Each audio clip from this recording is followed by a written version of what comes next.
Coucou, j'espère que vous allez bien. Je suis ravie de vous retrouver pour que nous fassions ensemble la découverte de La forêt de la solitude, le tout dernier coffret de Lucy Cavendish illustré par Dan May qui est paru aux éditions Exergue.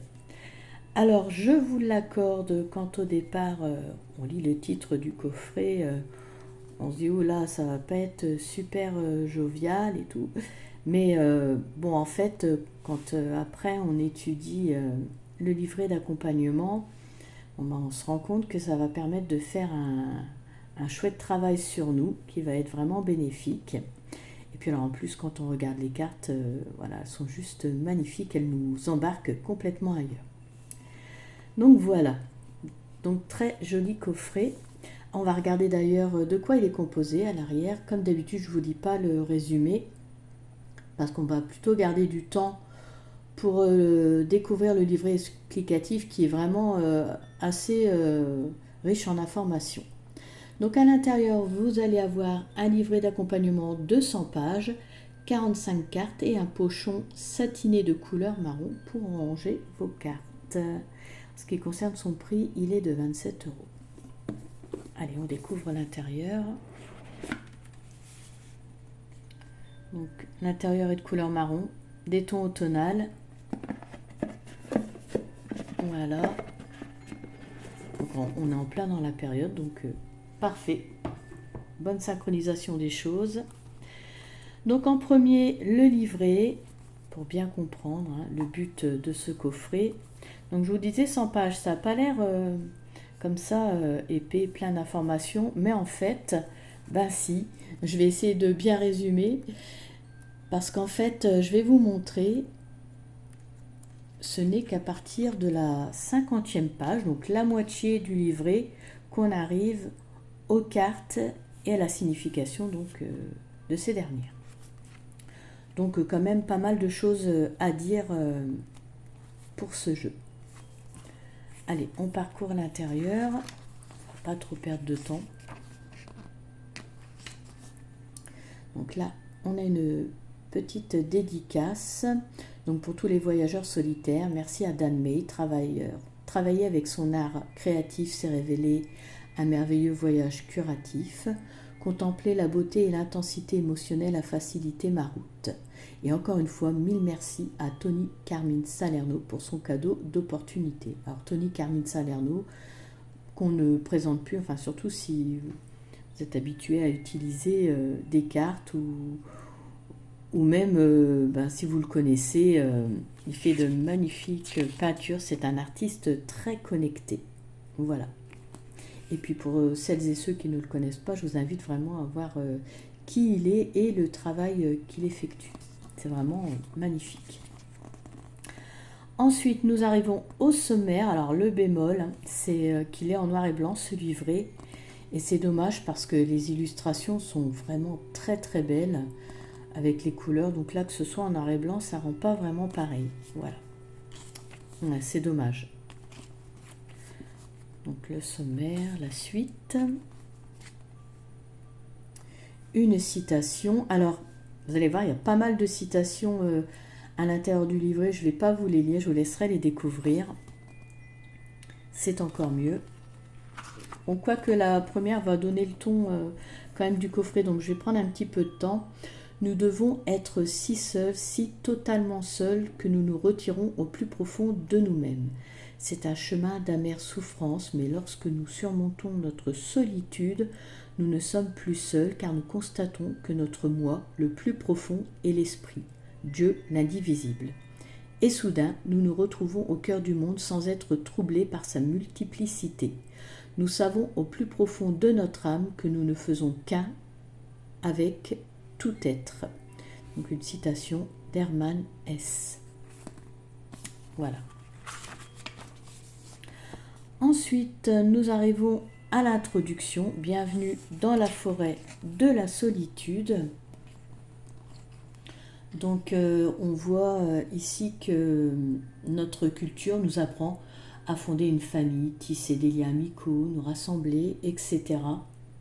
Alors, bien sûr, oui, c'est très bien de se sociabiliser, tisser des liens, Mais le calme en fait n'existe pas. Nous sommes pris dans un tourbillon et on peut oublier qui nous sommes et que l'on peut exister sans les autres, car notre plénitude en fait ne dépend pas d'autrui. La solitude offre la capacité de renforcer l'esprit et de s'élever. Cela demande du courage, oui, permet de devenir créatif et de prendre soin de nous aimer, de revenir à nous-mêmes. Bref, le mot solitude, ou le mot seul, n'a pas qu'une connotation négative, bien au contraire, c'est aussi bénéfique. Voilà. Et puis en plus, on se déleste du poids de vouloir plaire, satisfaire, qui peut en fait nous rendre vulnérables. La solitude peut être belle, révélatrice, connectée, émouvante, comme elle le dit aussi, parce que en fait, elle établit le lien entre le monde et l'âme. Voilà.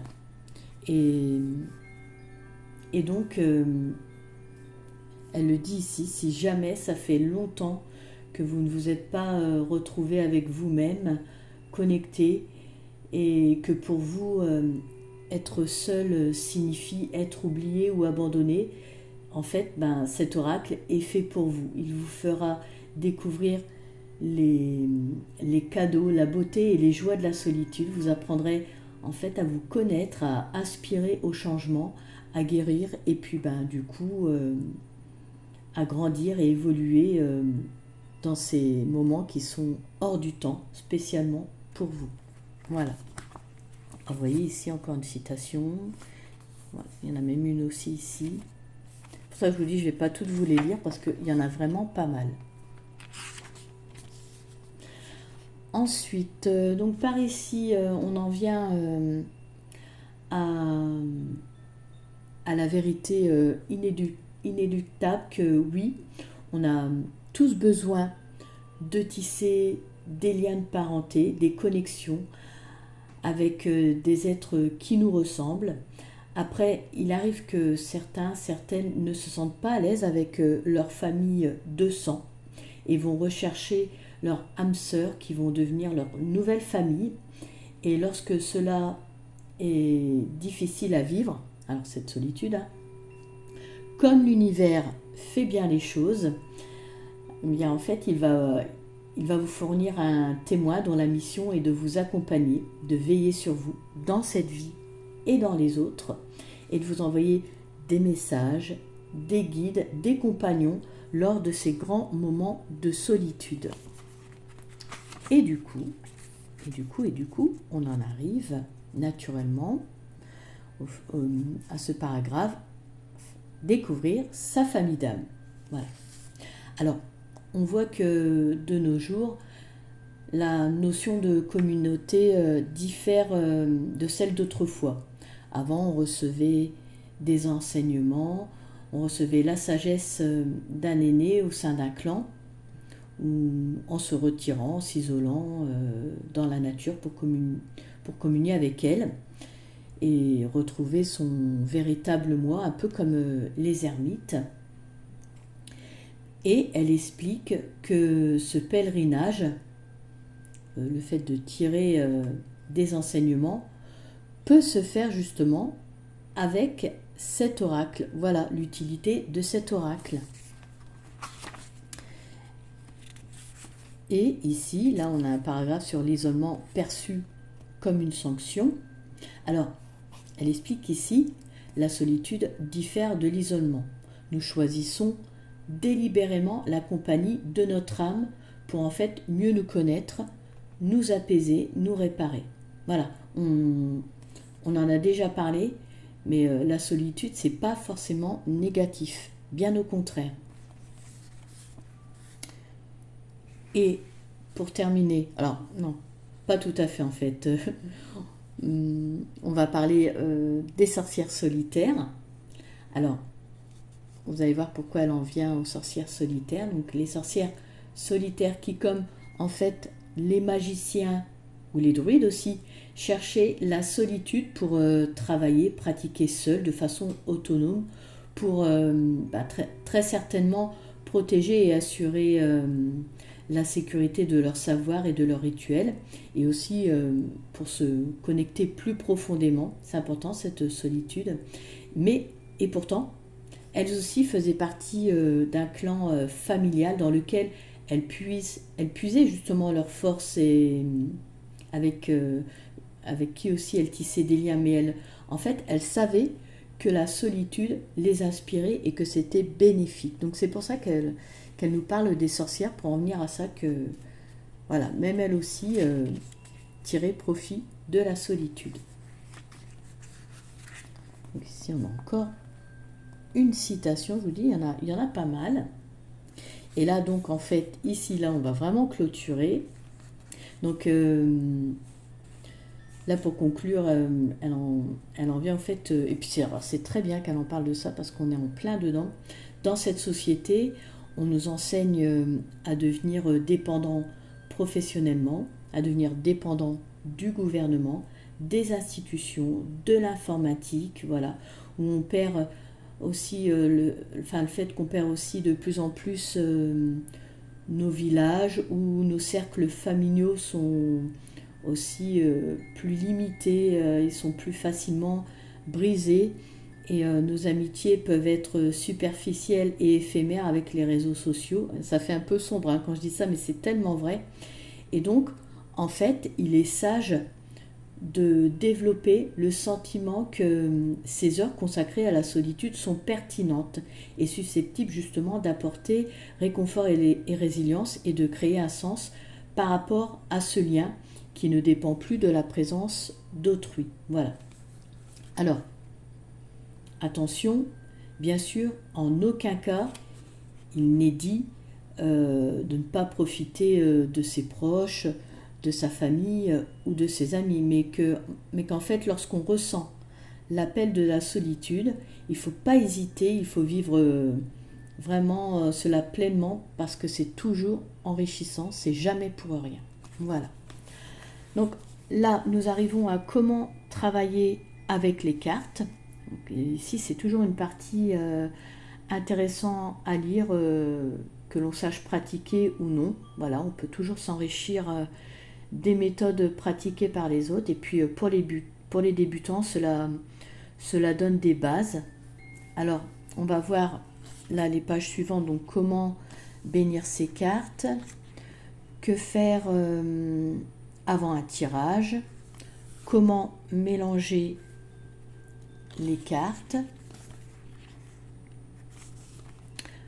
Ensuite, comment poser la question. Alors, ou aussi, ce que vous pouvez faire, c'est aussi brasser et laisser les messages venir librement. Hein, pas forcément obligé de poser une question, mais poser une question pose quand même un cadre, donne un contexte, mais après voilà, chacun fait comme il veut. Ensuite, donc on voit le choix du tirage. Alors, libre à vous d'être intuitif ou intuitive, créatif ou créative, ou pas. Hein, voilà. L'important, je dirais, si vous décidez d'un tirage, c'est de bien visualiser la signification de la position des cartes pour en fait la cohérence et la clarté des réponses. Voilà. Ensuite, ici, elle nous propose 6 étapes pour terminer une lecture. Voilà comment conclure.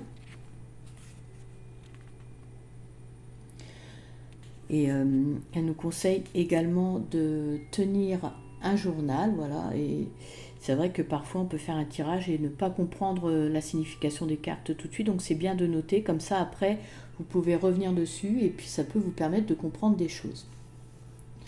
Ensuite, nous avons des conseils pour nettoyer et purifier son jeu.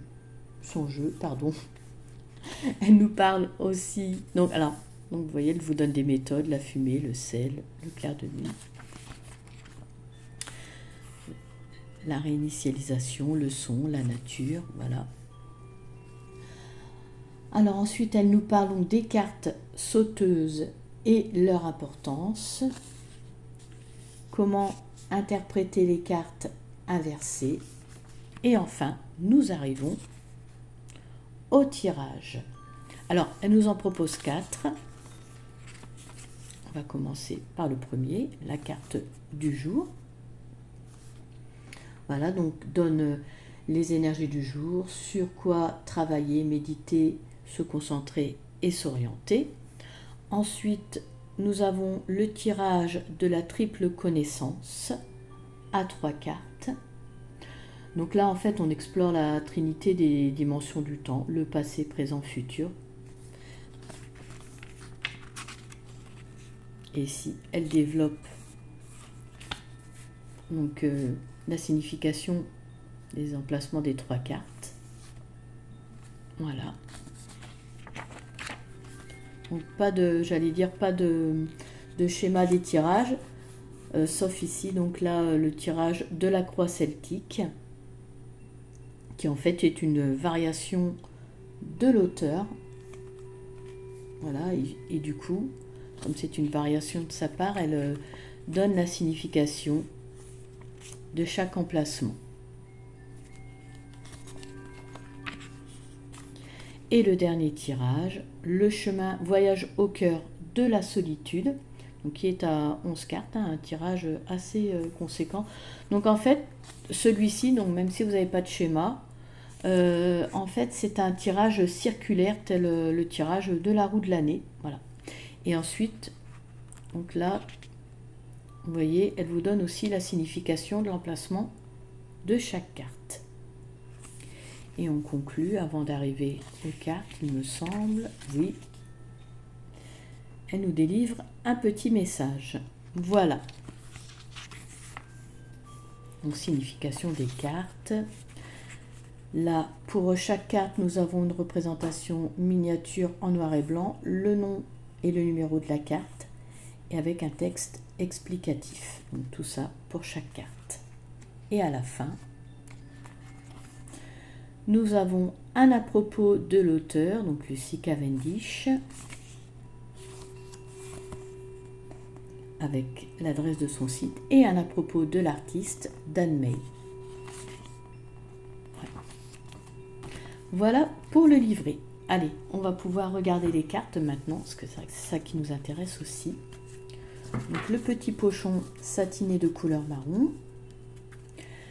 Alors, vous pouvez constater que les tranches sont neutres, elles ne sont pas dorées, c'est très bien. Les cartes sont fini mat. Alors comme il fait tristounet aujourd'hui, j'ai mis de la lumière, donc ça va un petit peu refléter tout de même. Je vais essayer de jongler avec les effets de lumière. Alors le dos des cartes, couleur marron aussi, hein, toujours dans les tons, avec Alice qui fait assez flétrie, Fanny, un insecte au milieu. Voilà. Allez, on y va pour la découverte des cartes. J'espère avoir le temps après de vous faire de vous tirer une carte et voilà les explications. Donc là, nous sommes sur la première, parcourir le chemin solitaire. Ensuite, la douleur du lâcher-prise, l'illustration du coffret. Et pourtant, le chemin s'allège. L'espoir semblable au colibri. Alors vous allez voir, il y a vraiment de la féerie dans ces cartes. On pénètre dans un monde à part et honnêtement, on éprouve des sentiments, je trouve, pour ces créatures. En tout cas, bon, je vais parler pour moi, hein, vraiment, ouais, comme de la compassion, de l'empathie, etc. Quoi. En tout cas, moi, elles ne me laissent pas indifférente, ces créatures. Du coup, ben, j'ai envie de dire bravo pour le travail d'illustration parce que c'est tellement bien réussi que ben, qu'on en éprouve des choses. Hein. Dites-moi pour vous si c'est pareil. Hein. Surtout, n'hésitez pas. Le jardinier solitaire.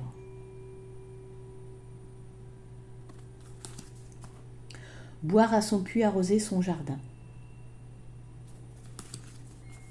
Plonger dans les profondeurs.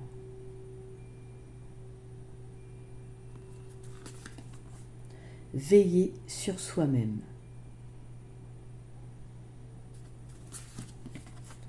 L'expérience partagée.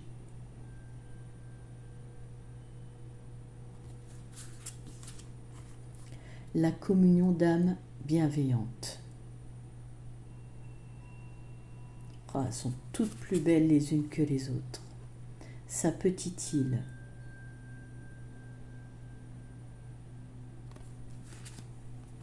La puissance de sa vérité.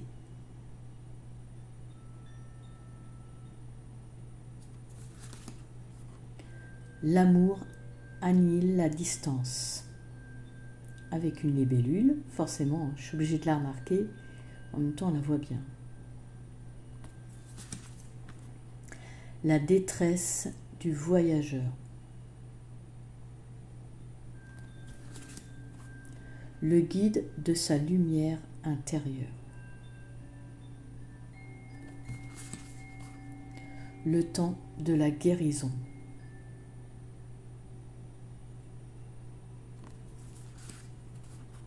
L'apprentissage des rites.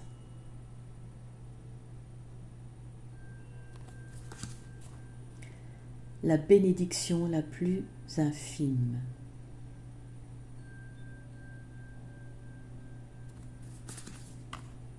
Le temps du repos.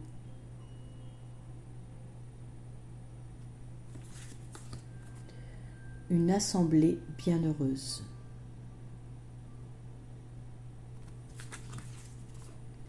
Trouver son moi nocturne. L'heure de tourner la page. Le royaume intérieur. Entre deux mondes. La mort est parmi nous. Vous voyez, hein, il y a des cartes moins sympathiques aussi, hein, mais des fois, voilà, faut en passer par là. Passer par l'ombre pour rayonner après. Le compagnon bienheureux. Du bas vers le haut.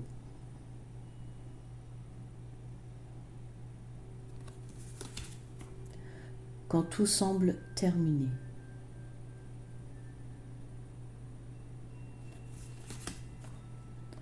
Notre présence est un cadeau pour autrui.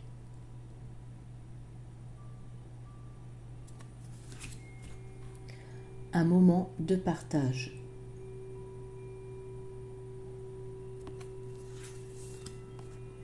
Le flux et le reflux.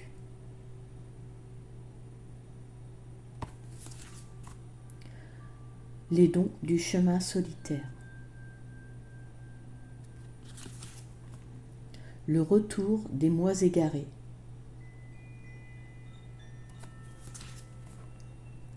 La beauté de nos ombres. Je les trouve si explicites ces cartes. C'est vraiment très bien fait. Le réconfort de l'isolement.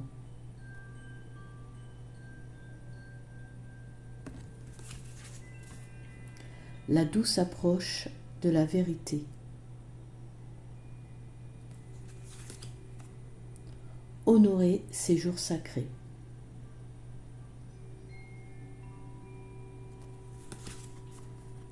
Dans l'immensité du tout.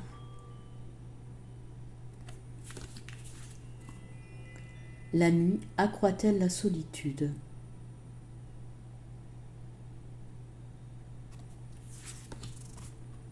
Révéler sa lumière.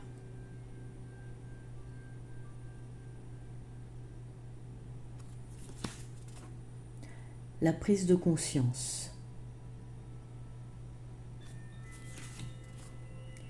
Qu'avons-nous perdu?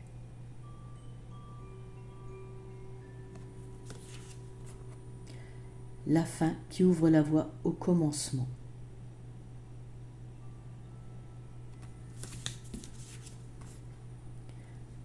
Un gardien veille sur nous.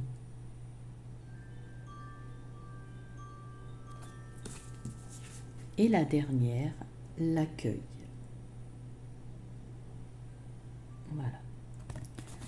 Alors, comme promis, on va mélanger les cartes. Et donc, on va voir s'il y en a une qui arrive. Ou si je ressens, on va prendre une. On va voir. On va laisser les choses faire. Ah bah, allez. Hop. La communion d'âme bienveillante. Allez, on va la laisser. Est-ce qu'elle peut tenir là? Alors en plus, bon, comme il y a le numéro, c'est facile à retrouver aussi dans le livret. Carte numéro 10. Allez, on va regarder sa signification.